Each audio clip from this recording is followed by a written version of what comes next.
So, as we know, right, or don't know, but the Spirit is perfect. But us as humans are very imperfect.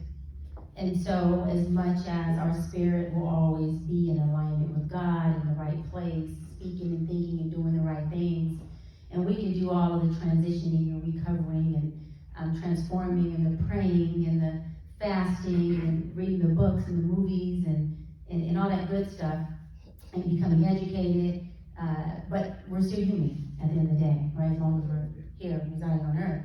And so being that we are human, what are some of the things, Pastor Barrett, that have laid dormant and subconsciously you have healed from, but at times, even now as a man, you can feel them come up, become inflamed, or be triggered, and you can feel some of those thoughts, some of those behaviors, some of those ways that you had as a young man or as a young boy who got you into the federal prison system, who was a product of your bad decision making. What are some of those things that come up, and how do you cope with those? How do you regulate those? How do you dissipate them?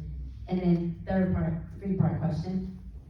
How do you have the awareness to know, damn, right now I'm triggered, that's how I used to think, and that thought process does not serve the man that I am today?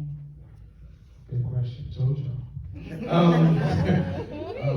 One of the things I try to look at is, before I went to prison, I would eat like pork, beef, and then years later, I just stopped eating pork, I stopped eating beef, and people used to say, oh man, you probably stopped because you're in here, right?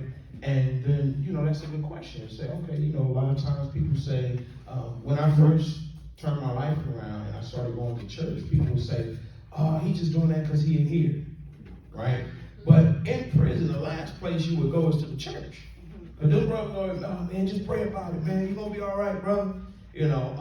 There's other organizations that are violent, and so the church is more passive, right? And so I said, you know what? When I get out, I don't want to eat pork or beef, right? So I got out and I was actually around pork and beef.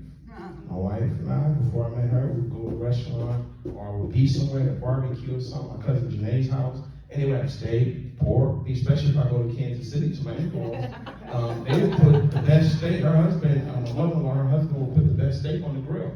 And never once did I ever have a desire for the steak. And that was amazing because I used to love steak. I used to love beef, burgers, and different things like that. However, in your flesh, when you see something that you're attracted to, there is a trigger. It's a trigger to say, oh wow, she's beautiful, or wow, I wish I had that, or I wish I lived there. You can cover things within yourself and you will get a conviction, right? I'm gonna help somebody.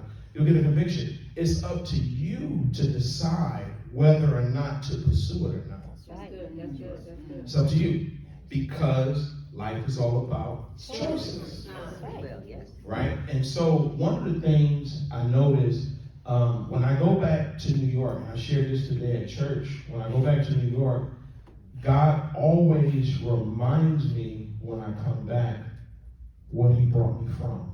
Yes. And it humbles me. I don't care. My wife would tell you, I'm not into like the accolades of, oh, you this, you're that. I try to stay away from that because I know the downfall. People will love you today and hate you tomorrow. That's right. So I'm very careful as it relates to the distance I go. I'll love you, and my love for you is not based on how you treat me. So I'm not coming into getting to know who you are based on whether or not you like Pastor Barrett. I'm called by God to love you and to like you and to treat you fair. So in our flesh, we're always going to maybe see something, and again, it's up to you to say, okay, Lord, I hear you.